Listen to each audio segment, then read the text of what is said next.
Mandibulise kuni bathandi bezemidlalo eMzantsi Afrika, ingakumbi kuni balandeli bebhola elikhulu ke laseMzantsi Afrika.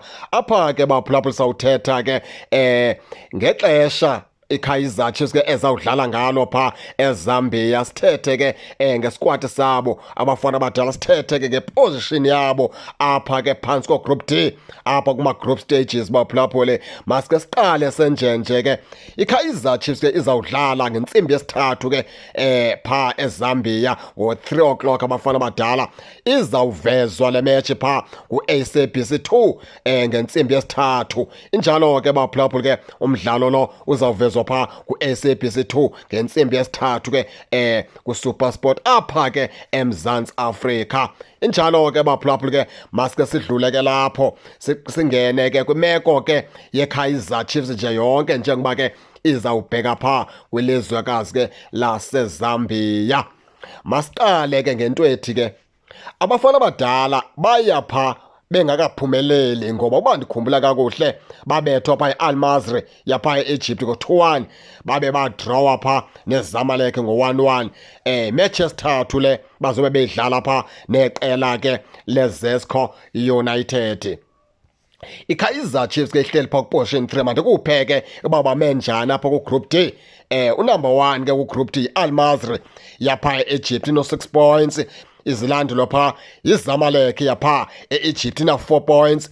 Kube iKaizer Chiefs ke lapha eMzantsi Afrika ke ino-1 point. Ize ibe iZesco United yapha eZambia ayikabi na points ino-0. Into ethetha ukuthi ke iKaizer Chiefs ke xa inophumelela namhlanje abafana abadala bazoba na-4 points, bahambe bosokolisa pha iZamalek. Ize ke ngoku xa bedlala imatch elandelayo pha bebuyisa kwale match yeZesco United bafumana omnye 3 points abafana abadala bazoba na-7 points. Noko yawunikeza ithemba kubalandeli beqela leKaizer Chiefs lokubana ke noko bazawunyakathisa badlule ke lapha ke kuma-group stages. Yiyo loo nto ke besithi ke abaqeqeshi beqela leKaizer Chiefs kunyanzelekile into yokubana namhlanje lo 3 points bewufumene, ngoba ukufumana kwabo la 3 points woba ngumkhomba ndlela yokubana ke iKaizer Chiefs amathemba okubana izawubheka phambili apha kwi-CAF Confederation Cup aphezulu. Kodwa xa inongaphumeleli namhlanje loo nto le ke yawuphelisa amathemba wokubana iKaizer Chiefs ke yawukwazi ukudlula apha ke ibheke pha ku-knockout xa isohlulakala kokuphumelela namhlanje. Maske sisithi ke xa inobophela ngohlobo iKaizer Chiefs iskimi sayo mhlambi ke ingakwazi ukudlula namhlanje.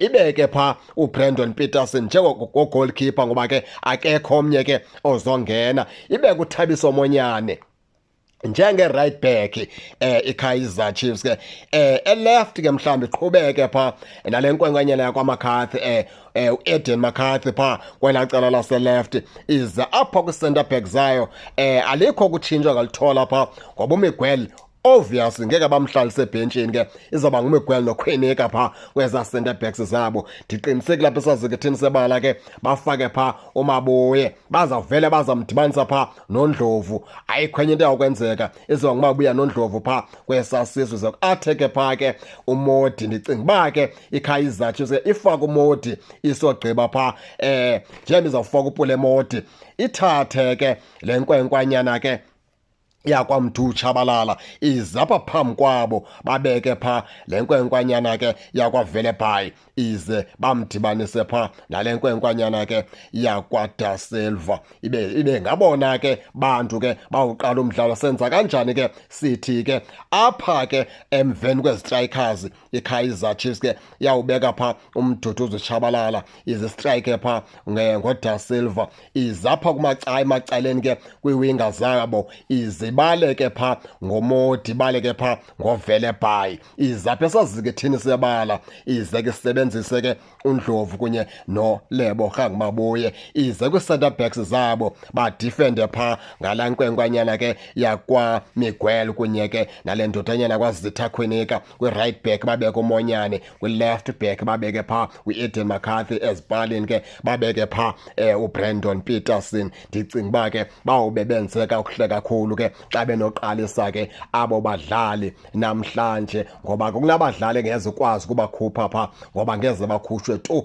yilakho abaqeqeshi bapha beqela leKaizer Chiefs. Uyathanda awuthandi, phaa kwesasisiko udlala uNdlovu Lomabuye, uyathanda awuthandi, phaa ngasemva bazamdifendisa uMiguel, uyathanda awuthandi. Unezinto othi noba uthandi ke ukwazi ukuzitshintsha phaa ngoba babaqeqeshi ke baza kubafaka. Injalo ke baphulaphuli ke nani ningake ningene nitshone into yokubana ke niva njani, nize ke ningakhohlwa usubscribe kule channel kuze ningaphoswa zezemidlalo endizanothulela zona kwixa elizayo kakuhle babukeli.